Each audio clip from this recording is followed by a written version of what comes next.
내 부모를 공경하라 두 번째 시간이죠. 권위에 대한 복종 한번 보겠습니다. 우리가 알기는 이 다섯째 계명이 있지 않습니까? 이 다섯째 계명이 이 첫째 돌판, 즉 첫째 계명에서부터 네 번째 계명이죠. 이게 첫째 돌판입니다. 이 다섯째 계명을 이 첫째 돌판과 관련해서 이것이 어떤 의미를 가지고 있는지를 생각해야 됩니다. 만약 이 다섯째 계명을 첫째 돌판과 관련해서 생각하지 않고 이 다섯째 계명을 뚝 띄어서 생각하면 이 계명은 그죠? 뭡니까? 도덕적인 규범에 불과한 거예요. 그래서 하나님께서 이 다섯째 계명을 통해서 말씀하고자 하는 메시지를 우리는 헤아릴 수 없다는 것입니다. 이 다섯째 계명이 하나님과의 올바른 관계를 요구하는 첫째 돌판 끝에, 그리고 첫째 돌판이 내면에 적용된 자들이 다른 사람들과의 관계에서 드러나야 될 요구들인 두 번째 돌판, 첫 번째 위치한 것에 우리는 주의를 기울여야 된다는 것입니다. 하나님을 마음과 뜻과 정성을 다해 사랑하라는 이 첫째 계명에서 네 번째 계명, 이 요구하는 참된 신앙을 소유한 자들에게 삶에서 가시적으로 필연적으로 나타나는 첫 번째 열매가 다섯째 계명이라는 거예요. 지금 뭡니까? 하나님이 세우신 권위자에게 복종하라는 것입니다. 이것은 그리스도를 따른다라고 주장하는 모든 사람들에게 해당되는 피할 수 없는 명령입니다. 그리스도의 몸된 교회의 일원의 권리일 뿐만 아니라 의무가 복종이 된다라고 얘기를 하는 것입니다. 그러하기에 하나님의 세우신 권위에 복종하는 것이 없는 자라면 부모나 복음의 사역자들이나 또 교사들이나 그 외에 하나님께서 나를 보호하시고 나를 이끌기 위한 당신의 뜻을 나에게 어떤 이루시기 위해서 세우신 이 권위자들에게 복종하는 것이 없는 자라면 그에게 요구해야 되는 것은 다른 것이 아닙니다. 당신과 하나님의 관계를 한번 점검해 보십시오. 더 나아가서는 당신의 회심을 한번 돌아보십시오. 당신이 정말 하나님을 사랑하는지를 한번 돌아보십시오. 라고 하는 것이 되어야 된다는 겁니다. 그가 하나님과 어떤 관계를 가지고 있는가를 증명하는 이 첫 번째 열매가 권위에 복종하는 것이 되기 때문에 그렇습니다. 이 다섯째 계명이야말로 참된 신앙을 소유한 자인지 아닌지를 판가름할 수 있는 표준이 된다라고 오늘 10계명은 말하고자 하는 거죠. 다섯째 계명이 요구하는 복종은 어떤 적극적인 자유 안에서 나오는 욕구의 열매입니다. 시편 119편 103절의 말씀처럼 주의 말씀의 맛이 내게 어찌 그리 단지요 내 입에 꿀보다 더 단이다 라는 말씀처럼 이 여호와의 말씀에 복종하는 것이 너무나 달콤한 거예요. 그것이 자신에게 진정한 기쁨이 됩니다. 그들에게 나타나는 열매가 복종이라는 겁니다. 지금 우리가 얘기하는 복종 말입니다. 하나님이 원하시는 것을 원하고 자신의 삶을 그분의 뜻에 복종시키는 것이 정말 영광스럽다 여기는 자들에게 나오는 자발적인 복종을 의미하는 겁니다. 그렇기 때문에 이 5계명이 말하는 권위자에게 복종하기 위해서는 첫째 계명에서 네 번째 계명이 요구하는 뭡니까? 하나님 중심적 내면으로 변화되지 않고는 이것은 불가능하다라고 얘기를 하는 겁니다. 내 안에 내가 없어지고 그 중심에 하나님이 차지하여서 그분의 권위가 최고의 자리를 차지하게 되는 이 마음의 변화가 없이는 이 다섯째 계명은 불가능하다라고 얘기해요. 이 자발적 복종 말입니다. 그것이 하나님의 뜻에 복종하는 것이 너무나 달콤하고 영광스러운 그 심령으로 변화되지 않는 영혼이라면 이 다섯째 계명을 따라가는 것은 불가능하다라는 것입니다. 그래서 급진적인 마음의 변화가 필요해요. 내 안에 있는 나의 옛자가 산산이 부서져야 된다는 겁니다. 타락한 아담의 본성이 사라져야 된다는 거예요. 창세기 3장 22절에요. 여호와 하나님이 이르시되 보라 이 사람이 선악을 아는 일에 우리 중 하나같이 되었다라고 얘기합니다. 여기서 이 사람이 선악을 아는 일에 우리 중 하나같이 되었다라는 말은요. 타락한 인간이 스스로가 재판장이 되었다는 뜻입니다. 타락하기 전에 인간은 하나님이 자기를 판단하는 대로 자기를 판단했어요. 즉 인간의 재판장이 하나님이었다라는 것입니다. 그래서 하나님의 권위 앞에 하나님의 판단하신 대로 자신을 판단하고 그 뜻에 온전히 순종할 수가 있었어요. 하나님이 우리를 향해서 야, 너 이거 틀렸어 라고 하면 예, 맞습니다. 내가 틀렸습니다. 당신의 뜻대로는 내가 수종하겠습니다 라고 했어요. 그런데 타락한 아담은 스스로가 재판장이 됐다는 겁니다. 그래서 자기 자신이 법이 되고 자신 스스로를 판단하는 자가 됐다는 거예요. 더 이상 하나님의 권위나 하나님의 판단은 받지 않게 되었다는 겁니다. 그것을 저항하게 됐다는 거죠. 그래서 타락한 인간에게 있는 이 자기 판단 능력 있지 않습니까? 자신의 상태를 비추어 보고 자신을 성찰하고 자신을 판단하는 이 자기 판단 능력은 신뢰할 수 없는 불공평한 상태가 되어버렸다는 거예요.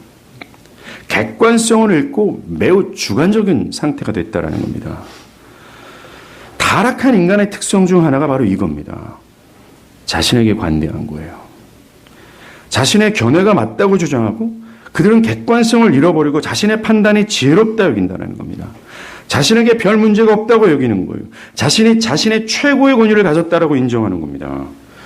여러분들 중에 혹시 자기 자신에게 큰 문제의식을 어떤 문제를 발견하지 않았다면 이 타락한 아담의 상태처럼 자신 스스로가 판단을 하면서 자신을 향해서 내 스스로가 판단하는 거예요. 나 이게 별다른 문제가 없다 라는 인식들을 여전히 갖고 있다면 여러분은 여전히 이런 타락의 상태, 변화되지 않는 상태에 있다고 생각하셔야 된다는 거예요. 이 다섯째 계명을 따르기 위해서는 먼저 이런 타락한 아담의 자기중심성이 완전히 파쇄되어야 된다는 겁니다. 그래서 첫 아담이 내가 참 먼지구나. 난 아무것도 아니고 나는 진짜 아담이구나 라고 깨닫고 나의 모든 것은 불완전하며 나는 틀렸구나라는 자기를 아는 참된 지식이 필요한 거예요. 이러한 성령의 역사로 생겨나는 겸손이 필요한 겁니다. 제가 지난 시간 얘기했잖아요. 이 겸손이야말로 믿음의 본질이라고 얘기했죠. 즉 믿음이란 겸손이라고 얘기할 수 있다는 것입니다. 겸손함을 소유할 때야 이런 성령의 역사로 내 모두가 다 틀렸구나 라고 하면서 재판장이 나에서 하나님께로 옮겨질 때 그때야 비로소 우리는 권위에 복종할 수 있게 되는 거예요. 그것이 기쁨이 되고 그것이 합당하게 여겨지고 더 나아 그것이 달콤하게 여겨진다는 것입니다. 부모님께, 복음사역자에게, 교사에게, 여러분들에게 세우신 어떤 권위 앞에 말입니다. 첫 번째 돌판이 말하는 1계명부터 4계명이죠. 이 하나님 중심적인 내면, 하나님을 향하고 하나님을 그 무엇보다 사랑하는 내면의 어떤 그런 것으로에 대한 급진적인 변화가 없으면 이건 불가능한 얘기예요. 다섯째 계명이야말로 첫 번째 돌판의 명령들이 적용된 내면에서 나오는 자연적인 욕구라 말할 수 있습니다. 그래서 마이클 홀트는 이런 얘기를 해요. 하나님의 이름에 합당한 영광을 생각하면서 하늘에 계신 하나님의 위엄과 존귀함에 대한 경외심에서 우러나오는 심정으로 우리는 하나님이 그와 비슷한 관계에서 우리 위에 두신 자들에게 복종하게 된다 라고 말합니다.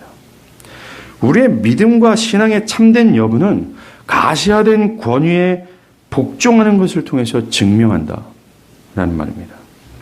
그러하기에 그 심령에 은혜의 불꽃이 타오르는 사람들이 있어요. 정말 그 은혜가 그를 지배하는 사람들이 있습니다. 그 은혜가 활활 타오르는 그 사람들에게 가장 먼저 나타나는 열매가 뭔지 아십니까? 바로 겸손과 복종이라는 거예요. 부모와 어떤 목회자나 어떤 교사나 어떤 직장의 상사들에게 반대로 그 은혜의 불꽃이 사라진 사람들이 있잖아요. 그 은혜가 온데감없이 사라져 냉랭한 마음을 갖고 있는 사람들에게 나타나는 가장 첫 번째 현상은 자기를 주장과 함께 따라오는 교만과 저항과 불순종이 된다는 겁니다.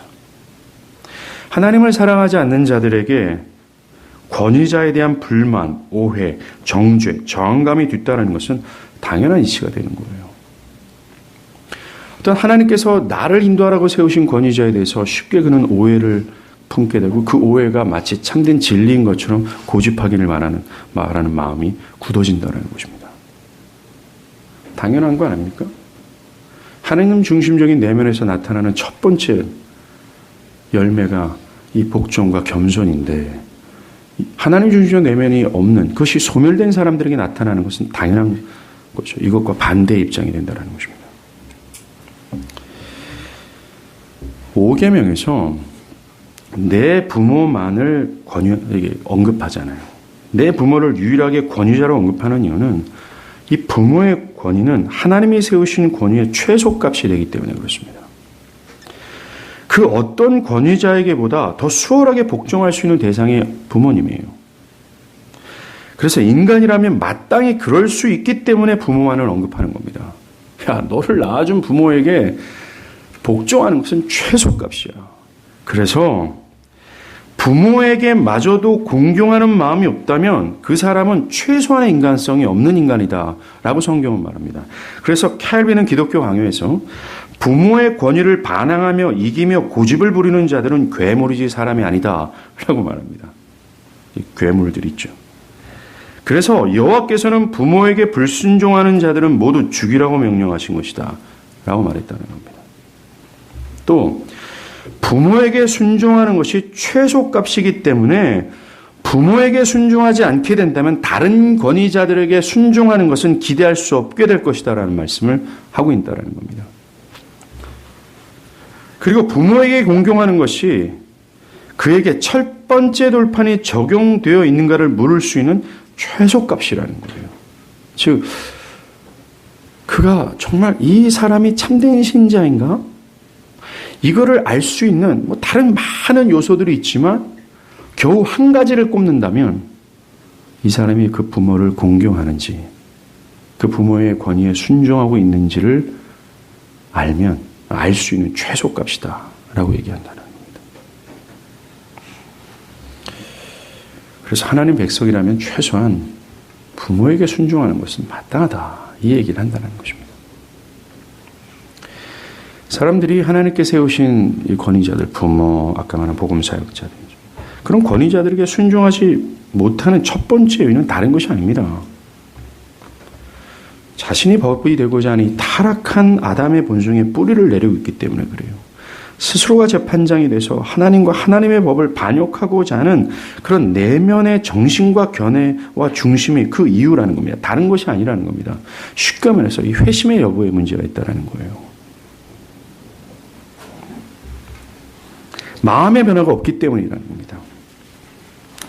어떤 사람들은 이 왜곡된 권위주의로 인해 상처를 받아서 그 상처로 인해 권위에 대해 저항하게 되었다라고 말합니다. 그래서 아버지나 어머니가 굉장히 강압적이고 율법적이에요. 그래서 막 독일군 장병처럼 이렇게 해라 저렇게 해라 매우 억압적인 환경에서 자란 사람들일수록 안타깝지만 더 복종하기 힘든 것이 현실입니다. 사실 이것은 성경에서 말하는 권위가 아닙니다. 좀 이따 살펴볼 거지만 이것은 그저 부모나 다른 어떤 권위자들이 자기를 사랑하는 이기적인 마음으로 자녀들을 자기 뜻대로 움직이려고 하는 동기에서 나오는 죄악일 뿐이라는 겁니다. 이러한 부모나 권위자들의 상처를 입었다고 말하는 사람들은 현재 자신 위에 세워져 있는 권위자가 자신에게 상처를 준 부모님의 어떤 말투, 어떤 인상, 어떤 무드가 비슷하거나 또한 그 어떤 나에게 상처를 준 권위자들처럼 자신을 억압하는 뉘앙스의 권면을 하거나 가르침이 있으면 수용하기 싫어합니다. 트라우마로 인해 마음이 다치고 그 권위를 향해 반기를 들고 싶다라고 얘기를 하는 거죠. 그런데 이러한 경우는 저는 목회를 하면서 수없이 경험했습니다. 특별히 제가 목소리가 크고 목소리가 굵고 또 이 눈썹이 진하니까 뭔가 쉽게 그렇게 목사님 자꾸 저는 목사님 보면 저희 엄마 아빠 옛날에 목회자가 생각납니다. 잘못된 권위주의의 인상인가 봐요 제가. 이건 저를 변명하고자 말하는 것이 아닙니다. 그들은 나에게 그런 식으로 말하지 마십시오. 그렇게 요구하면 나의 옛 기억이 떠올라서도 또 상처를 받습니다라고 말합니다. 만약 그렇게 말하는 사람들이 그리스도 밖에 있는 사람들이라면 충분히 이해가 됩니다. 현대 복음 안에 있는 사람들은요, 이런 사람들의 말에 부응해서 그들의 상처난 기억을 회상해서 그것을 사랑으로 치유하면 된다고 심리학적 접근을 합니다. 그들에게 필요한 것은 마음의 변화가 아니라 회심, 구원이 아니라 회심해도 구원해도 그들의 상처난 마음은 회복이 될 수 없습니다. 이렇게 생각을 하는 거죠. 그러면서 그들에게 필요한 건 부드러운 말, 상냥한 권면, 자신들을 위로하고 그저 덮어주고 기다려주는 것이라고 주장하는 거예요. 이들에겐 복음이 말하는 죄의 지적이나 교회 거룩함을 위해 필요한 권징이나 징계는 해서는 안 된다고 말합니다. 이것이 현대 교인들이 교인들을 대하는 태도 아닙니까? 이들에겐 성경이 말하는 가르침은 무용지물이 되고 있다는 거예요. 아닙니다. 그것은 암 환자에게요, 암으로 발생한 여러 심튼들이 있잖아요. 그것만 치유하면 된다고 진단하는 매우 어리석은 의사의 진단이라는 것입니다. 그들에게 필요한 게 뭡니까? 암덩어리를 제거하는 거예요. 뭡니까? 과거의 상처를 지우려고 하는 것이 아니라 그 과거의 상처를 온전히 사라지게 할 수 있는 그 근본이 되는 마음의 개혁이 필요하다는 거예요. 그 마음의 개혁의 길은 한 가지밖에 없습니다. 뭡니까? 이 복음에서 나타나는 매우 큰 하나님의 사랑의 능력이에요. 사람들은 나는 상처를 받았습니다 라고 하는 사람들은 사랑으로 치유된다라고 말을 해요. 그 말이 맞습니다. 그러나 그들이 말하는 것처럼 그저 인간적 친절함이나 부드러운 권면이 아니에요. 그들의 상처가 완전히 치유되는 매우 강력한 사랑이 필요합니다. 제가 말씀드리는 그들의 상처가 완전히 치유될 수 있는 강력한 사랑이라는 거예요. 이 사랑을 경험하게 된다면 그 사람은 더 이상 과거의 상처를 거론하지 않게 될 겁니다. 또한 그 과거의 상처와 과거의 기억으로 인한 어떤 악한 부정적인 행동과 부정적인 상태를 갖고 있지 않게 될 거예요. 이 사랑의 능력은 그 내면뿐만 아니라 그의 삶의 모든 양식마저도 변화시킬 수 있는 능력이에요. 죽음보다 더 강한 사랑입니다. 그 사랑이라면 능히 그들의 상처를 치유할 뿐만 아니라 권위자들에게 저항했던 마음마저도 물리칠 수 있어요. 이게 뭐예요? 하나님의 사랑이에요. 우리가 받은 이 하나님의 사랑은 1만 달란트를 탕감을 받을 만큼의 분량이라는 겁니다. 그래서 자신에게 100데나리온만큼의 상처를 주었던 트라우마를 능히 치유하고도 남을 만한 분량을 받았다는 거예요. 능히 100데나리온 빚진 자들을 용서하고 그들마저도 사랑할 수 있는 능력을 베푼 사랑입니다. 그러하기에 자신이 그리스도 안에 있다고 말하는 사람들 중에 권위에 대한 자신의 상처를 거론하면서 그 상처로 인해 나는 권위에 복종하는 것이 어렵습니다. 말해서는 안 된다는 거예요. 그 사람은 그저 그 상처로 인해 자기중심성이 더 강화된 것뿐입니다. 그리고 옛 기억들, 어떤 잘못된 권위에서 나오는 그것으로 입은 모든 옛 기억들 있잖아요. 그것은 그의 저항을 합당하게 만드는 마귀의 술책이라는 겁니다. 아닙니다. 우리는 이 자기중심성, 이 모든 것이 하나님의 과격하신 사랑으로 무너져야 돼요. 마음의 변화를 받아야 된다는 겁니다. 권위자는 이러한 이유로 사람들이 상처로 인해 5번째 계명에 순종하지 못하는 일이 없도록, 상처로 인해 마귀의 술책에 넘어가지 않도록 그들의 권위를 정당하게 사용할 필요가 있다는 거예요. 그래서 바울은 에베소서 6장 1절에서 4절까지 이 5번째 계명을 거론합니다. 그때 부모를 비롯한 권위자들에게 권위에 걸맞는 책임을 부여하고 있습니다. 또 아비들아, 너희 자녀들을 노엽게 하지 말고 오직 주의 교훈과 훈계로 양육하라 라고 얘기합니다. 오직 주의 교훈과 훈계로 양육하라는 말씀처럼 이 권위를 행사하는 데 있어서 부모들이 자녀들을 자신의 이기적인 뜻대로 하지 말고 뭘로 하라는 거예요? 하나님의 뜻대로 양육하라고 얘기하는 겁니다. 자녀를 양육하는 궁극적인 목적이 그 자녀들을 그리스도의 제자가 되기 위한 목적으로 양육하라고 얘기하는 거나 마찬가지죠.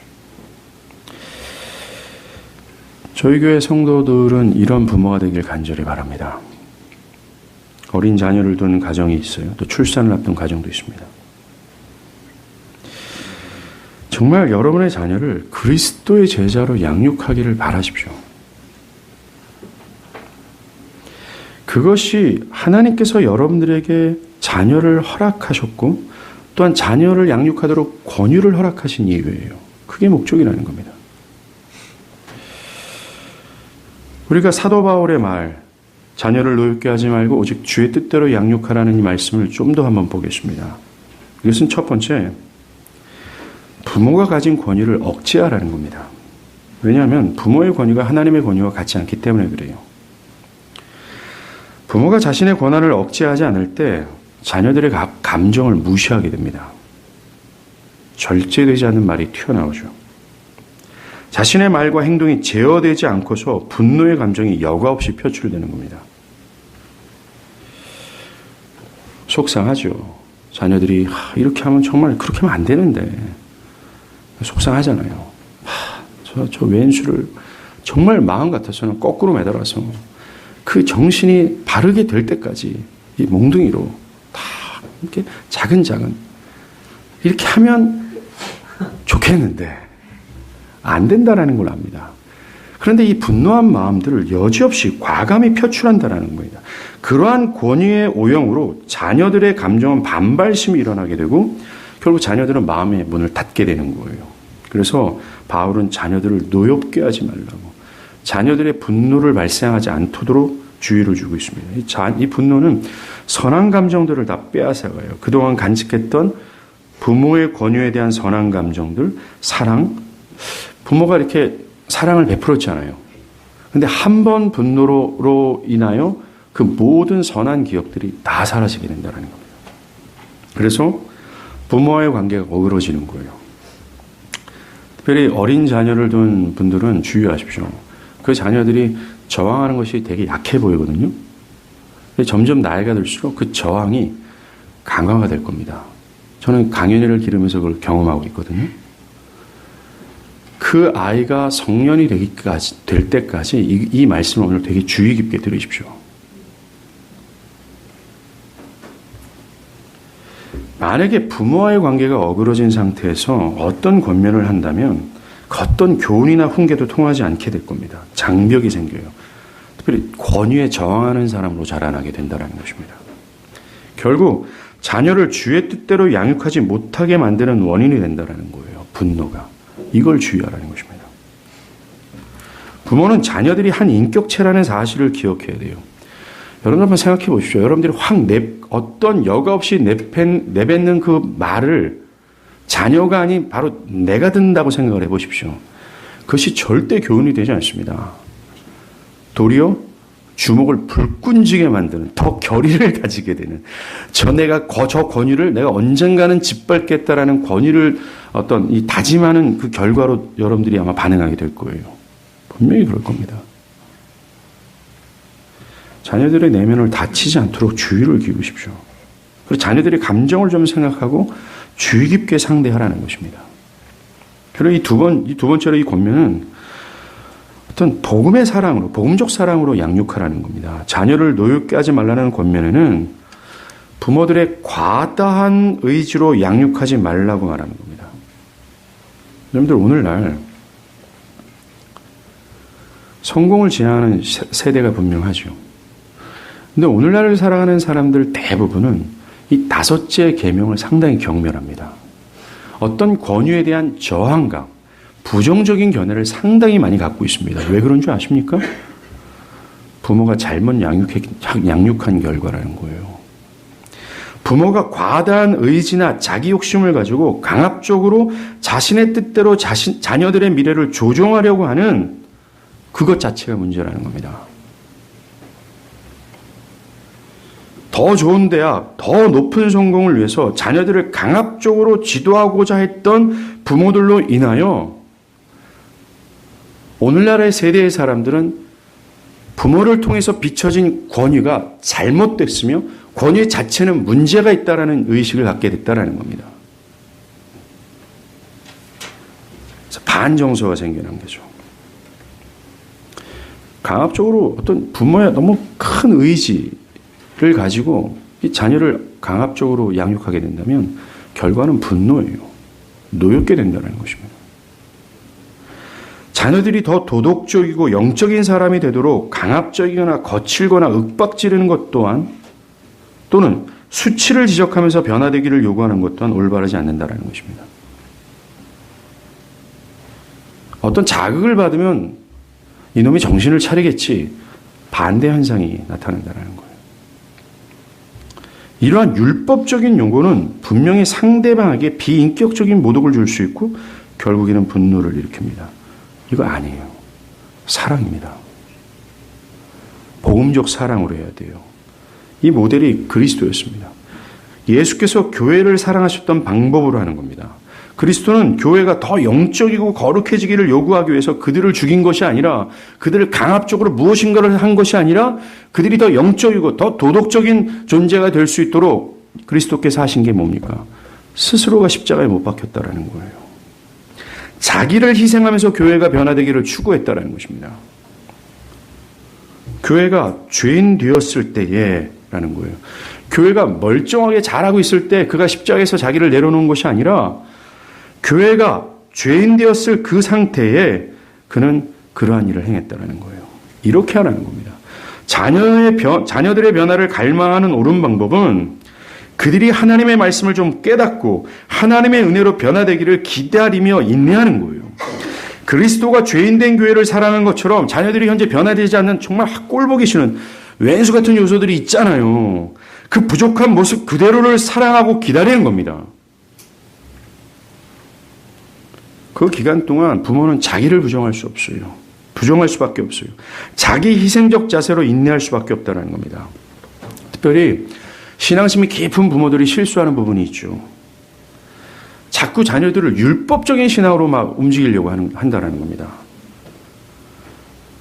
특별히 예를 들어서 하나님의 뜻에 부합되지 않은 행동들을 할 때, 주일 예배를 자녀들이 참석 잘 안 하려고 할 때,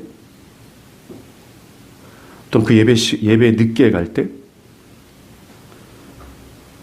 뭔가 좀 과도하게 세상의 문화를 즐기려고 할 때, 게임, TV, 세상의 모든 쾌락들이죠. 부모들은 안달이에요. 그래서 그 아이들을 상당히 정죄합니다. 그리고 자신의 어떤 힘을 동원해서 그것이 그 자녀들의 어떤 추구하는 바를 돌이키고자 압박을 가하게 되는 거죠. 그걸 보고 자란 자녀들은 부모처럼 똑같이 정죄하는 사람이 될 뿐만 아니라 신앙을 복음이 아닌 율법으로 이해하게 돼요. 그 신앙은 경직되게 됩니다. 그 신앙은 굉장히 의식적이고 어떤 위선적인 형태가 되어버릴 수밖에 없다는 것이죠. 어떻게 됩니까?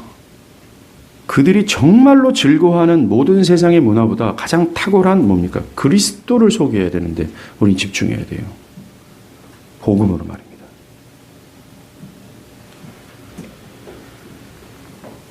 자신의 힘을 가해서 자녀들을 조종하는 것이 아니라 우리가 죽고 하나님께서 그 자녀를 어떻게 행하실 것을 기대하며 간구하는 거예요.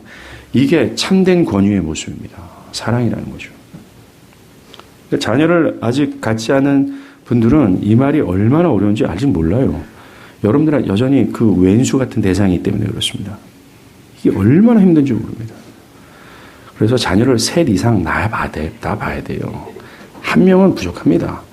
한 2명 낳고서 심장이 검해지고 3명 정도 낳았을 때 피가 까맣게 될 때, 이게 굉장히 어렵구나.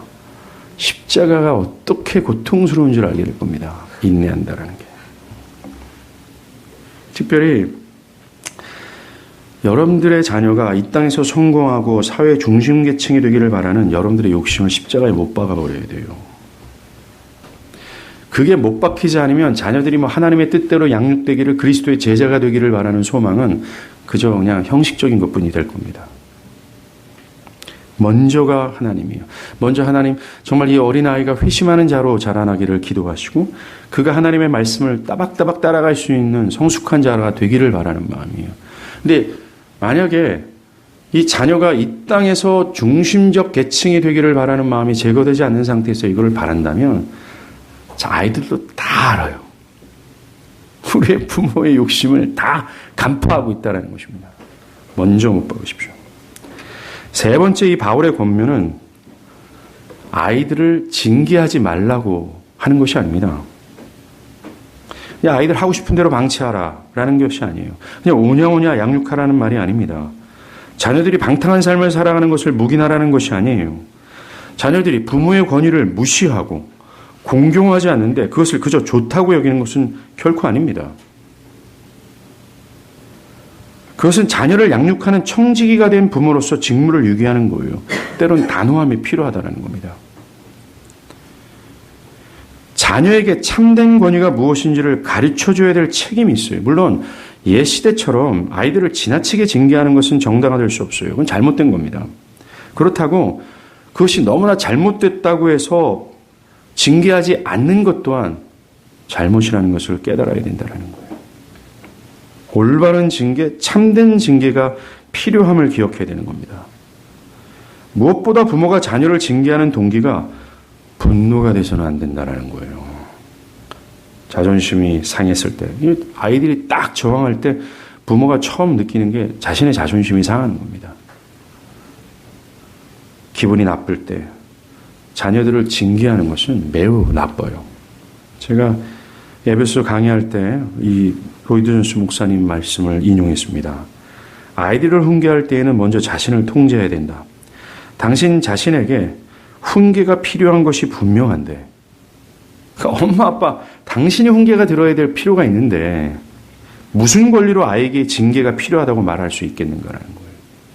지금 당신이나 똑바로 하고 그 다음에 아이들한테 훈계하라 이런 얘기를 하는 겁니다. 다른 사람을 통제하려면 절제, 곧 감정의 조절은 필수적이다. 로이드 존스 목사님이 강조했다는 것입니다. 하이델베르크를 작성한 이 우르시누스가 이런 말을 합니다.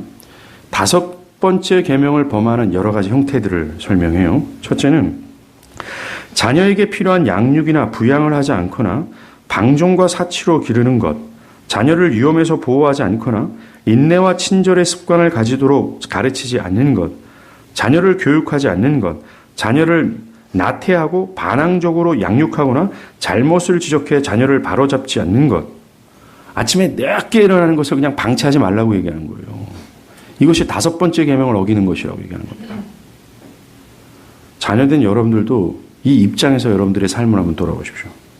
그리고 의무감이나 죄에 대해 필요 이상의 가혹함으로 자녀를 체벌하거나 지나친 엄격함과 잔인함으로 다루 자녀의 마음에 불만이 생기게 하는 것은 부모가 이 계명을 위반하는 일이다 라고 말하는 겁니다.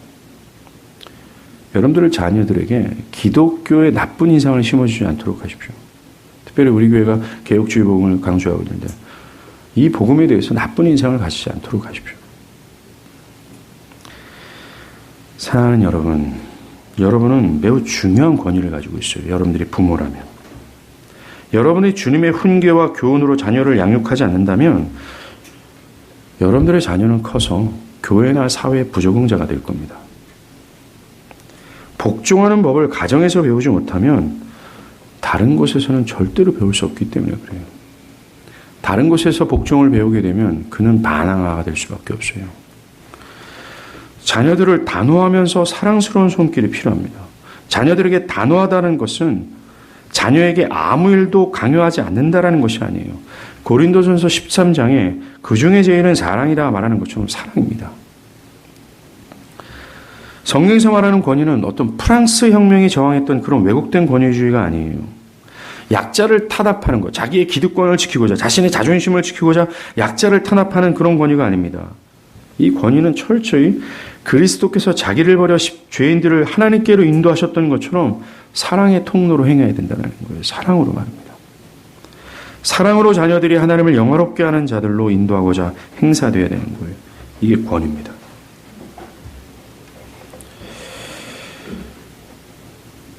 이 공경하라라는 뜻을 제가 에베소 강의할 때 언급한 적이 있는데 한 번 더 언급하도록 하겠습니다. 간단하게.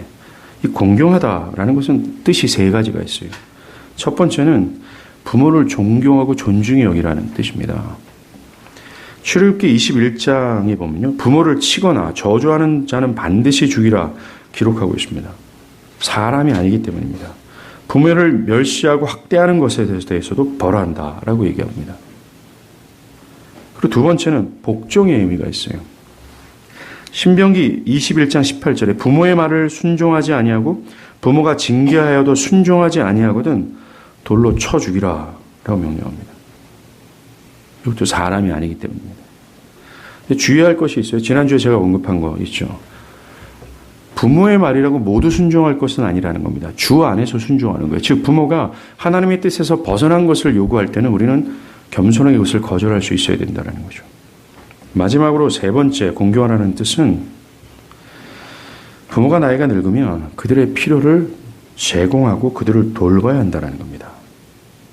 물질적으로 말이죠.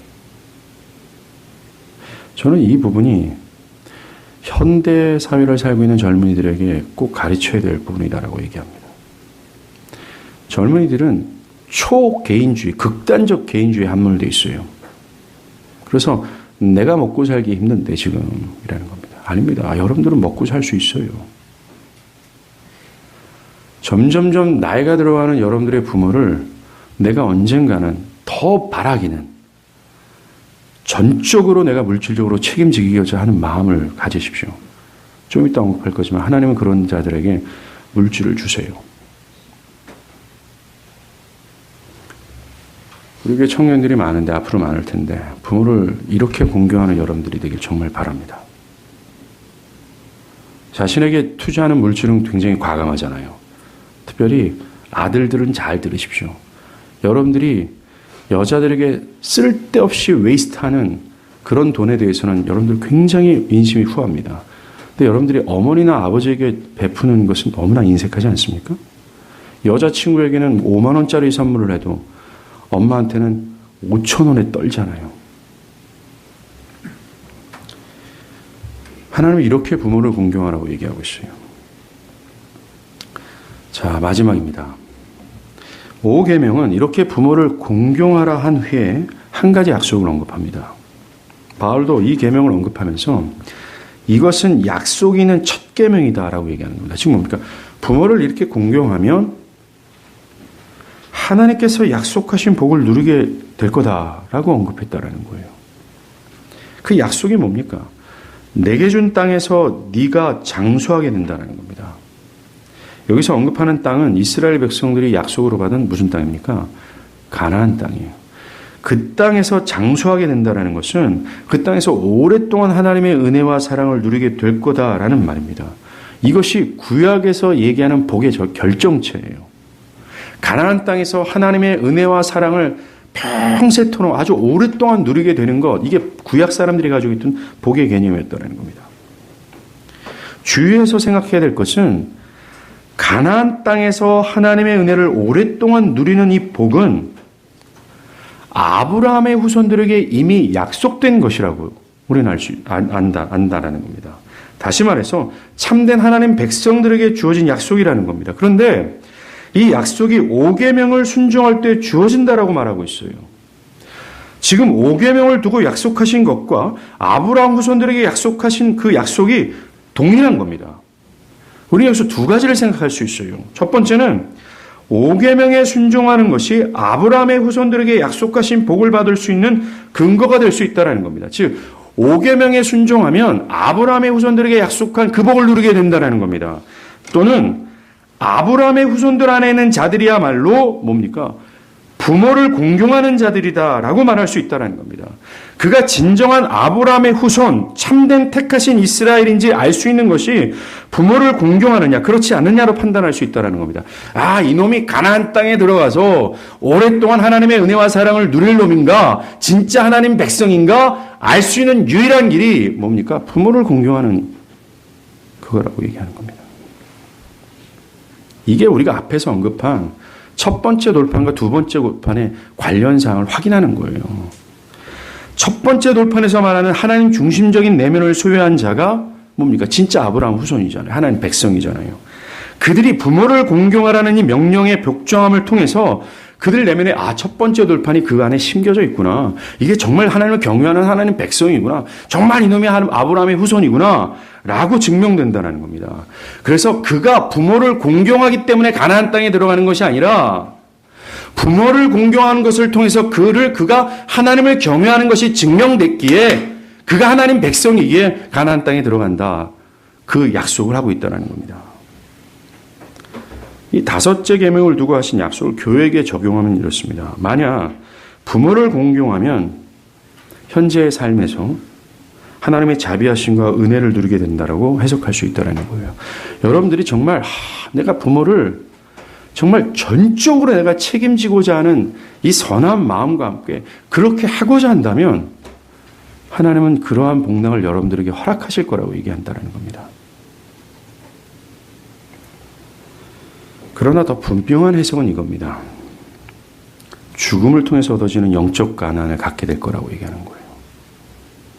그 천국에서 영원토록 하나님의 은혜와 사랑을 누리게 될 거다라는 겁니다. 이 약속이 부모를 공경하면. 즉 구원으로 얻어지는 하나님 나라에 들어가 영광을 누린다는 것을 뜻하는 거예요. 그런데 이 다섯째 계명이 예수를 믿어 얻어지는 약속과 동일한 거예요. 다섯 개 계명에서 약속된 그 의미와 예수를 통해서 얻어지는 이 약속이 동일한 거예요. 뭡니까? 권위에 순종하는 것이 부모를 공경하는 것이 그 사람이 그리스도를 믿고 있는지 그렇지 않는지의 표준이 된다라고 얘기를 하는 거예요. 교회라면 마땅히 나타내야 될 열매가 부모께 순종하다. 권위에게 어떤 복종한다라는 겁니다. 만약에 이것이 없다면